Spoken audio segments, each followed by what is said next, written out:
you have a Christmas movie for me? Yes, sir, I do. It's based on a novel by John Grisham.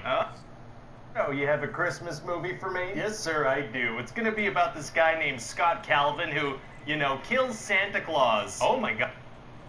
I was told you had a movie idea for me. Yes, sir, I do. See, last month my wife and... Oh, you have a Home Alone sequel script for me? Yes, sir, I do. And it only took me like... Oh, you have a 90s movie for me? Weird of you to specify the decade, but yes, sir, I do. Amazing. So what's it about? Well, you remember a couple of years ago there was an Air Jordan commercial featuring Michael Jordan and Bugs Bunny? Of course, that was super popular. Right, so I was thinking, you know, let's do that. A movie based on a shoe commercial? Yeah. I love it already. Yeah. So what happens in this thing? Well, we're gonna start with Michael Jordan when he was a kid. Oh, is that gonna be important to the film moving forward? Not really, no. Then we're gonna jump forward in time and he's gonna retire from the NBA to play baseball. That is a thing that happened. Then we're gonna fly off into space and meet these aliens that run a theme park called Moron Mountain. Okay. And things aren't going so well business-wise, so they need to figure out a way to attract new customers. Do they start by changing the name from Moron Mountain to something else? No, they decide, you know, to enslave the Looney Tunes. So that works too. So then these little bug aliens head down to Earth to pick up their new slaves. Okay, so the Looney Tunes live on Earth? Of course, they live in the Earth's core, you idiot. So the center of the Earth is a cartoon. Yep, and please don't overthink this. Okay, so anyway, the bugs go see bugs. Oh, the bugs go see other bugs? No, they go see Bugs Bunny. That makes more sense. This is why you're the writer. And they're like, you know, come with us. You're gonna be slaves now. Yikes, so the Looney Tunes must freak out. Yeah, but then Bugs Bunny scribbles a note in a fake rule book, and it says they need to give them a chance to defend themselves. And that works? Yeah, the little that works? Like, oh man, if it's in the rule book, we have to listen. So if that works, why doesn't Bugs just write another rule saying that they're not allowed to enslave them? Because the movie has to happen. Oh, okay, right. So then because the movie has to happen. Okay, these aliens are small, they can't jump, we should challenge them to a basketball game. Feels like track and field might have been more appropriate. Don't they have the Roadrunner? Listen. Don't they have the Roadrunner? Okay then. So the feels like track and field would have been more appropriate.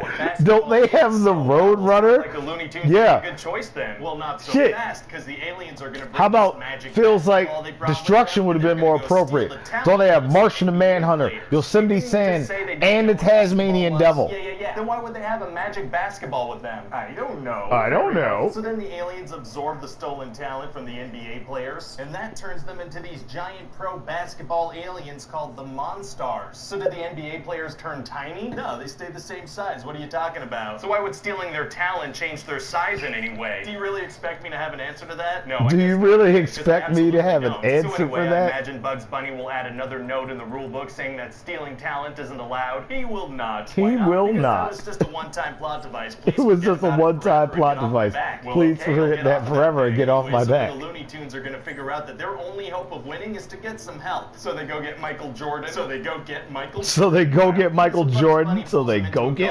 Jordan. Out golfing with his assistant Stan and Bill Murray and Larry Bird. Oh my god, they must freak out. No, Larry Bird and Bill Murray just take off. They're like, yeah, we feel bad, but it's time to go. That's their reaction to Michael Jordan being sucked into a hole in the ground? Yeah, because if two high-profile individuals freak out about this, then I need to continue that story thread in some way. Right, maybe they get the press involved. That sounds really interesting. It sounds like a lot of work.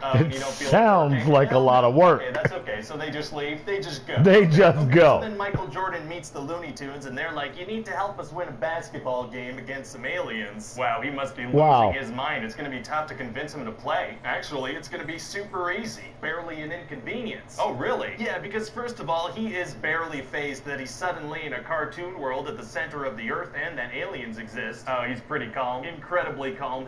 He's pretty calm. Incredibly calm. Now, not basketball. That's what he sticks on in this situation. That's what he sticks on? That, you know, pretty much immediately. Wow, that was easy. Sure was. So what other basketball players do they recruit? What? Well, I mean, if they're allowed to have Michael Jordan play on the team, they can have some other ones too. Oh yeah, I guess. I guess they could, but they're not gonna. Because that works. Because a really sexy female rabbit's gonna walk in. What? Yeah, we're gonna play sexy jazz music. She's gonna walk all sensually. What? Why are you doing this? Why are you doing this? She's gonna get all turned on because of how hot she she looks. Do we really need a storyline where the cartoon rabbit gets horny? I sure would like that. You're a pretty weird guy. You're a pretty weird guy. I promise to never come near my kids and family. It's a deal, sir. It's a deal, sir. Your schools and playgrounds. That's actually comforting to know. Good. So anyway, then the Looney Tunes are gonna face a real challenge. Oh, they are? Yeah, Michael's gonna realize that if he's gonna play, he's gonna need his sneakers and his lucky shorts. Oh my God. Yeah, he doesn't have them. That's insane. I know. So then Bugs and Daffy are gonna have to go get them at his house. Why can't Michael go? Unclear. Oh. And unclear. Michael's dog is gonna have the shorts in his mouth, so it's definitely gonna be an adventure. Out of all the objects in the mansion, the dog has Michael's lucky shorts in his mouth. Michael doesn't live in a mansion. Doesn't live in a mansion. He and his family live in a normal house. Honestly, that's probably the least realistic thing you've said today. I know, right? Anyway, then it's time for the big honestly, that's like the most unrealistic thing you said today. Out of everything else, him getting sucked down into the whole Looney Tunes living in the center of the earth, aliens that are bugs wanting to enslave the Looney Tunes.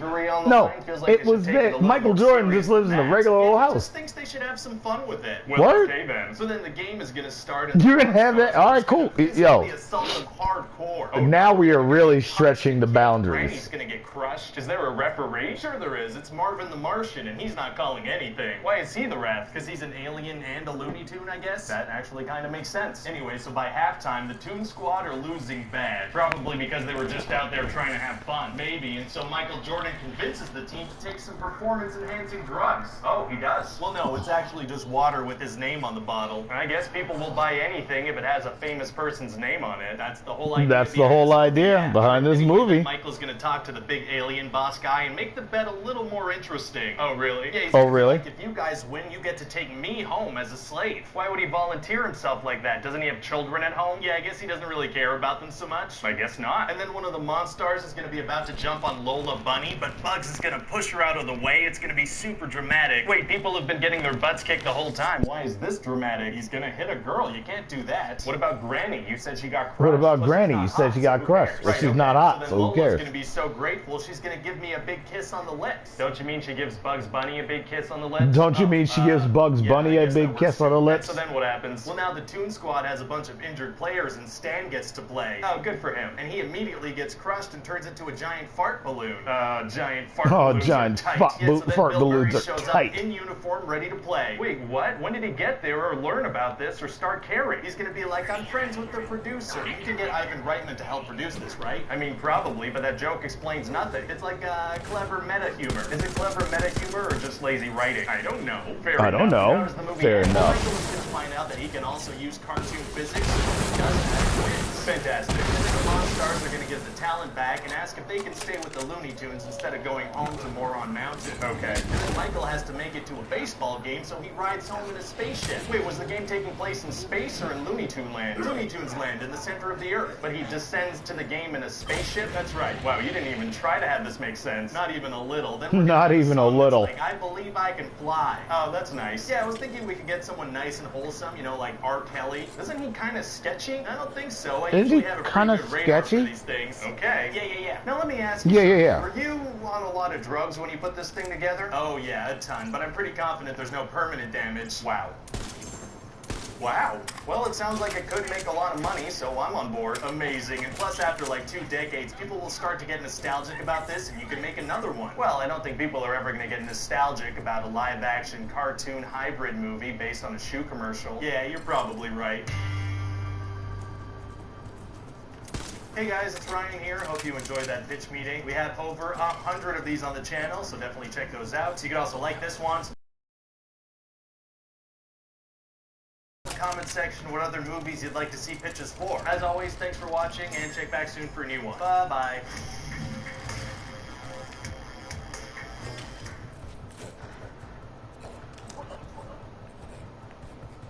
All those manners classes, and this is how you come here.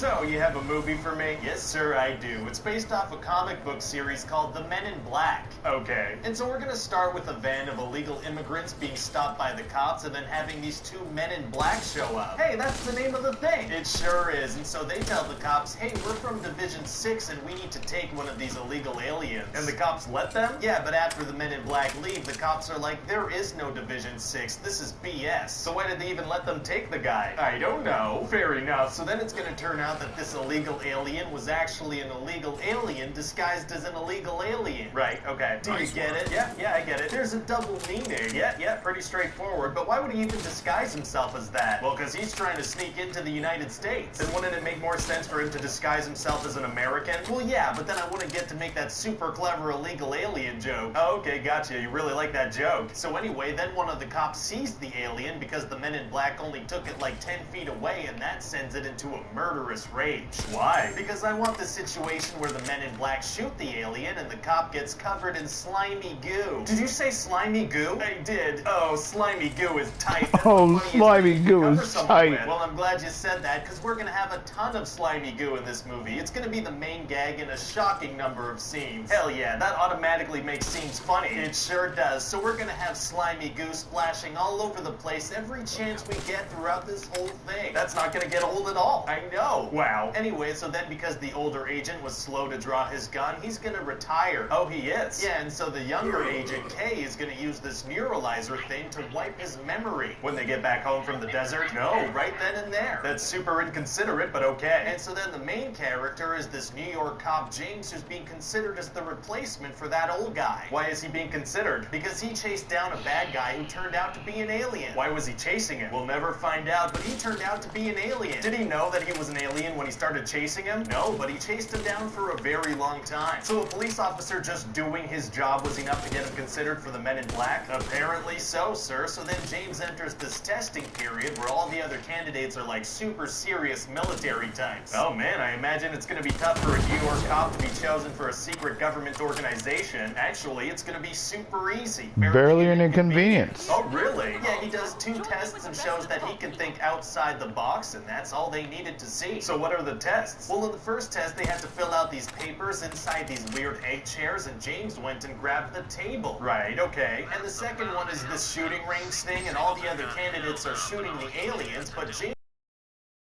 a little girl in the face. What? Yeah, but James is the only one that shoots a little girl in the face. Way too advanced for her. Shay. He shoots her. What up, Shay? And that was the right thing to do. Yeah, and that was the right thing to do. Advanced books around. They could have been her older sister's books or something. Well, the Men in Black are looking for someone that would shoot a little girl in the face for something like that. And those are the 2 tests: the table and the child killing. That's it. Wow, it feels like they should definitely have their agents go through more rigorous testing than that. Yeah, you'd think so, but that's literally all they need to see. Well, okay then. So then James is going to become one of the Men in Black. Wow. Yeah, they show him around the office and they slowly erase every letter from his name except the first one. Very except dramatic. The first one. Very dramatic. This ball that bounces around the office and destroys a bunch of stuff. Why would they leave a dangerous ball like that just lying out in the open? So we could have some slapstick comedy, sir. Oh, the characters left that out for us. That's very nice of them. Sure is, sir. And so what did J and K have to go up against in the movie? Well, there's this bug alien that's wearing a dead farmer's skin and going on a sugar-fueled rampage. And what's he trying to do? He's trying to get his hands on a marble that's actually a galaxy. Okay. Yeah, so he goes into this diner and he easily kills these 2 aliens with a little stinger thing he has. Oh, my lord. Yeah, and it turns out one of the aliens he killed was actually the emperor of this alien race called the Aquilians. Gotcha. And the emperor had this cat that had the galaxy on his collar, and so obviously the cat is brought along with the alien's corpse to the morgue. Of course, they always bring dead people's pets to the morgue along with their corpses. Right, and so then the bug alien goes to the morgue and threatens the mortician, this lady named Laurel. Her name is Yanni? That's kind of weird. No, it's Laurel. Right, Yanni, that's what I said. Anyway, so then the Aquilians threaten to blow up the planet if the Men in Black can't deliver the galaxy within an hour. Wow, so I imagine the Men in Black send out all their men to try to save the day? Nope, literally just the 2 main characters, one of which is in training. Oh, you'd kind of think they'd put more resources on something like that. Oh, you gotta think they'd put more resources on something like that. Well, they go visit the exposition pug. pug. The exposition pug? Yeah, it's this little pug that Kay shakes until it shouts out all the exposition we need to move the movie forward. Well, that pug sounds like a screenwriter's best friend. It sure is. So then the bug tries to escape on a ship, but the men in black shoot it down. Okay. Yeah, so they're like, put your hands on your head. And he's like, okay, but then he slowly rips off the farmer's skin and reveals that he's a super big cockroach monster. Why hasn't he already taken off his human skin if he's trying to escape? So we can have this big reveal. And why didn't J and K shoot him as he was taking the skin off? So we can have this big reveal. Well, okay. So we can have this big reveal. Guns and K gets intentionally eaten. Does the bug not have teeth? Oh yeah, it has massive teeth. But apparently those are just for show, because it swallows K whole. Pretty lucky. Yeah, and so then K shoots the bug from the inside and they save the day. Wow. And then K reveals that he wasn't actually training Jay as a partner, but as a replacement. Wait, what? Yeah, pretty cool. What? So now after like 2 days on the job, Jay has to find and train a new partner? Yeah. Wouldn't it have made more sense for K to train 2 people instead of just Jay? Oh yeah, I guess that would have made a lot more sense. Whoopsie. What do you think? Whoopsie. Well, it sounds like a lot of fun, and we should totally get Will Smith to play in this. Oh yeah, people really like watching him punch aliens in Independence Day. We could totally cash in on that. Yeah, plus we can get him to make like a theme song. Right, he can literally just rap about things from the movie. Right, he could be like, here's an audio commercial for my movie. Woo, haha. If people don't realize that's just a commercial, that's gonna be a #1 hit. Definitely, and Will Smith is gonna become synonymous with the Men in Black. Yeah, we're gonna have to make sure to get him for any sequels and spin-offs moving forward, for sure.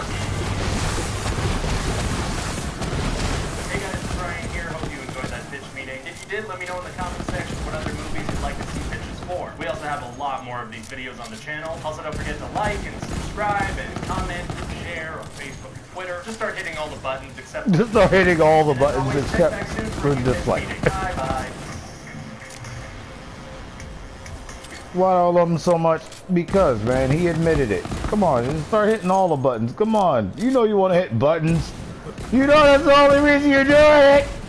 So, you have a movie for me? Yes, oh, you have a movie for me? Yes, sir, I do. A reboot of Ghostbusters? I don't think that's a very good idea. Oh, you don't? Yeah, I mean, the original Ghostbusters is something special that people really care about, right? It feels like we should just come up with something original. Okay, but it would probably make a lot of money. Oh, it would. Oh, it would. Let's do it. Oh, that would Then let's do it. You should have led with the money thing. There's nothing I wouldn't do for money. Oh, yeah? Yeah, I'd sell my own grandmother just to make a quick buck. I don't care. You'd sell your grandmother for $1? Oh, yeah, for sure. You interested? I mean, maybe. That sounds like a pretty good deal. Well, then, sold. She's pretty senile, too, so she says all kinds of funny stuff. Oh, that's gonna be entertaining. It sure will be. So tell me about this Ghostbusters reboot. Well, it sure will be. Let's tell me about this Ghostbusters reboot. Oh, okay, interesting. What was the motivation for that? It's sexist of you to even ask that. Ah, damn it. Yeah, you're on a list now. That's fair. Yes, yeah, you're on a list now. That's fair. Aaron, Abby, Patty, and Holtzman.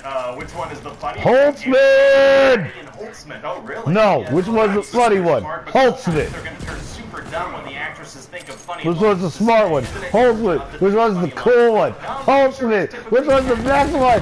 Holtzman. I didn't know that. So which Ghostbuster is actually busting the ghost?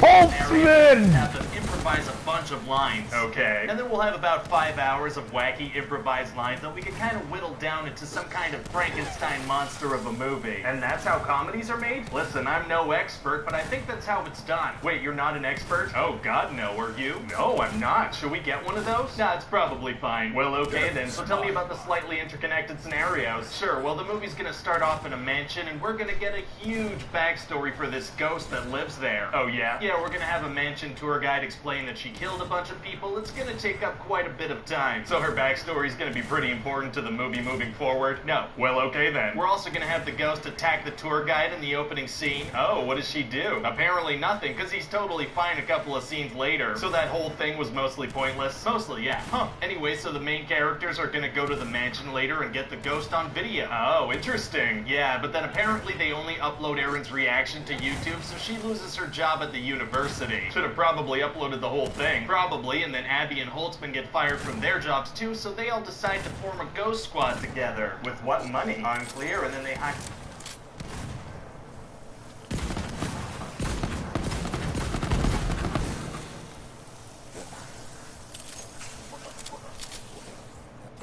Secretary secretary guy, Kevin. With what money? Unclear. And then they With what money? Lady Patty. With what money? Unclear. With what money? I don't get how this business model works. Yeah, it doesn't make much sense, but Kevin's gonna be really dumb, so I hope people just focus on that. Oh, how dumb are we talking? Like, very dumb. A very dumb character sounds like something a comedy movie would have, so I'm on board. Fantastic. So tell me about some of the other characters. Oh, well, Abby's gonna have this thing where she keeps yelling at a delivery guy because her shoe doesn't have enough wonton. Oh, having a main character be mean to somebody in the service industry does make it very likable. It sure does, and then Holtzman is gonna be weird. That's hilarious, because that's not normal. Exactly. And are they gonna go up against the bad guy? Yeah, this dude Rowan wants to unleash ghosts in New York City. Oh, that does sound like a bad guy. Yeah, the Ghostbusters are gonna corner him at a certain point, so he's gonna, commit suicide in front of them. Oh my god. Oh my god, that's so dark. No, it's gonna be really funny. They're gonna crack a bunch of jokes. They're not at all traumatized by seeing someone die in front of them. Not at all. It happens at another point of the movie too. Oh really? Yeah, I thought we could get Bill Murray to come play this paranormal debunker guy who gets shot out a window by a ghost. Oh my lord, and there aren't any consequences? No, the Ghostbusters are gonna talk to a cop about Patrick Swayze, and then we're never gonna talk about the situation again. Wow. Yeah, then we could have random cameos from the other original Ghostbusters. Doesn't really matter how. Yeah, just shove them in there. I don't care. So what are people's character arcs? Oh, I don't have any of that. I don't have any of that going on. That sounds boring. That sounds boring. Let's stick to the improv. Wrap up a movie if nobody has character arcs? Actually, it's gonna be super easy. Barely an inconvenience. Oh, really? Yeah, in the third act, we could just do what all blockbusters do these days. Big CGI fight in a sky beam. Big CGI fight in a sky beam. Oh, big CGI fights and sky beams are tight. Yeah, so essentially the bad guy Rowan is a ghost now, and he's like the most powerful being ever. How come? I don't know. How come? Fair enough. So then he I takes don't know. control of Kevin and freezes a whole crowd of people. Wait, he can freeze people? Yeah, pretty cool, right? Well, that's game over, right? Can't he just freeze the Ghostbusters? Yeah, but he's not gonna do that, though. Oh, do they have something to block that or something? No, he's just not gonna do it, because he's not gonna do that, though. And then he's gonna take the form of a giant Ghostbusters ghost, and they're all gonna shoot him in the testicles. What? Yeah, pretty cool, right? He can take the form of anything, and he takes the form of a giant ghost with sensitive testicles. That's what we're going with. Well, okay then. And so, yeah, what do you think? Well, I think we've made a ton of fantastic decisions here today. Yeah, you do. Oh, yeah, but there is one more yeah, you do. to really make this movie perfect. Oh, yeah? What's that? Hey guys, it's Brian here. Hope you enjoyed this video. We have a lot more videos on the channel you can check out. You can also let me know in the comment section what other movies you'd like to see these pitches for. Don't forget to like and comment and share and subscribe. And as always, check back soon for a new one. Bye-bye. I like my better dead. I love it when we kill together. Let the hunt take you.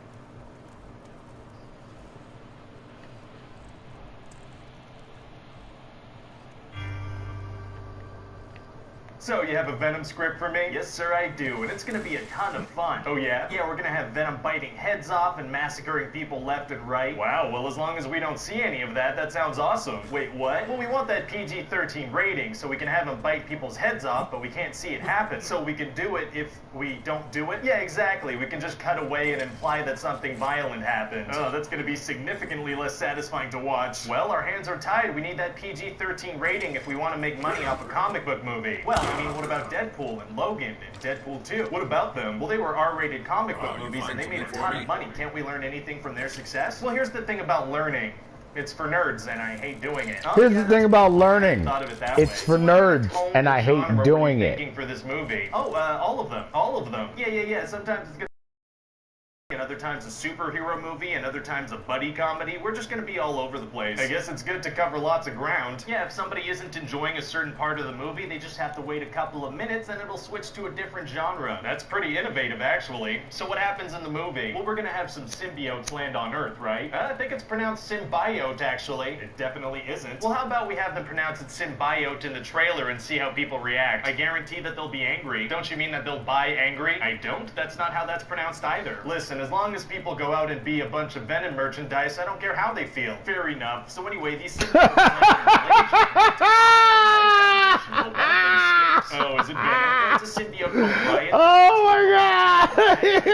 It's people gonna be a bunch of Venom merchandise. He's a bad guy. Oh, that's as deep as it goes, pretty much. Well, what kind of stuff does he do? Like, give me an example of a scene. Well, at one point he's with some kids that are touring his lab, and they start laughing at this one girl because she asked him a question. Okay. And Drake has this big speech about how it's important to ask questions and you shouldn't silence people that do it. Wow, so what does she finally ask as a question? I don't know, he's gonna leave right after his speech and she's not gonna get to ask him one. Very harsh. Oh yeah, so anyway, after the symbiotes land on Earth, I had a lot of legwork to do to get everybody where they need to be for the fun to start. What do you mean? Well, like the Venom symbiote's in a secure lab now, right? But the whole movie's about Eddie Brock as Venom, so I had to get him into the lab somehow. Okay. So what I did was have one of Drake's scientists reach out to Eddie.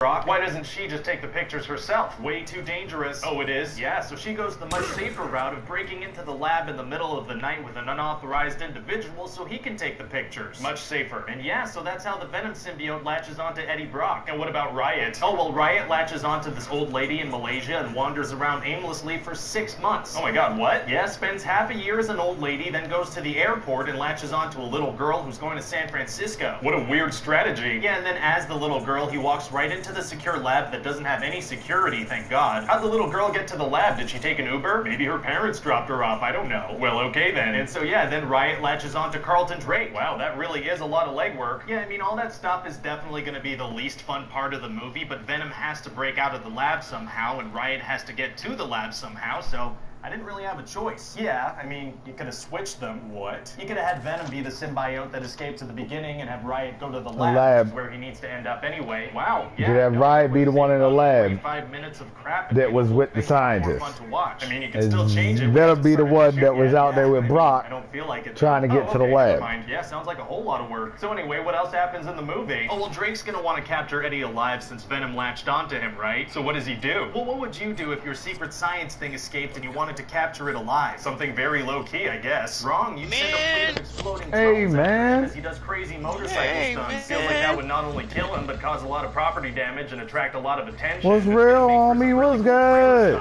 Oh, well, that's what really matters. So, okay. And then at a certain point, Eddie's gonna get shit, you know what I'm doing.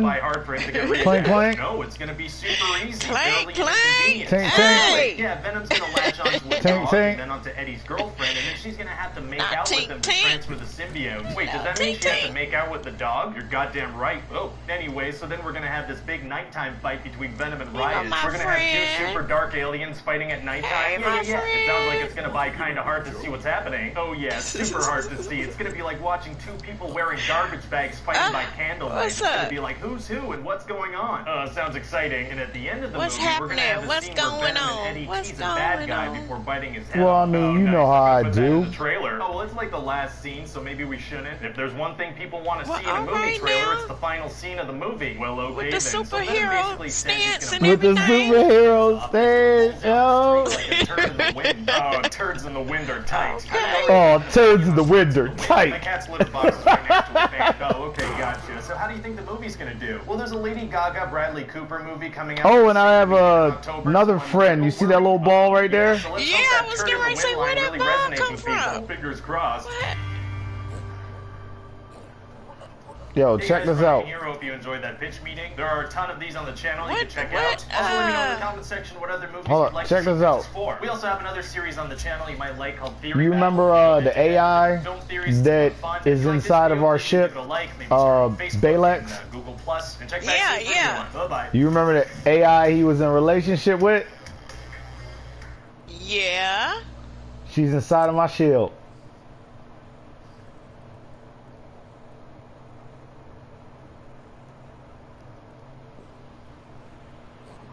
So, you have a movie for me? Yes, sir, I do. It's called Ready Player One, and it's based on a book about a VR game. Oh, a little part of that sentence was boring. You're starting to lose me. The book part? Blech. Well, don't worry. It's absolutely packed with pop culture references. Oh, thank God. I was like, what is this, school? Yeah, and actually, whenever I feel like I might be losing people, I throw in a pop culture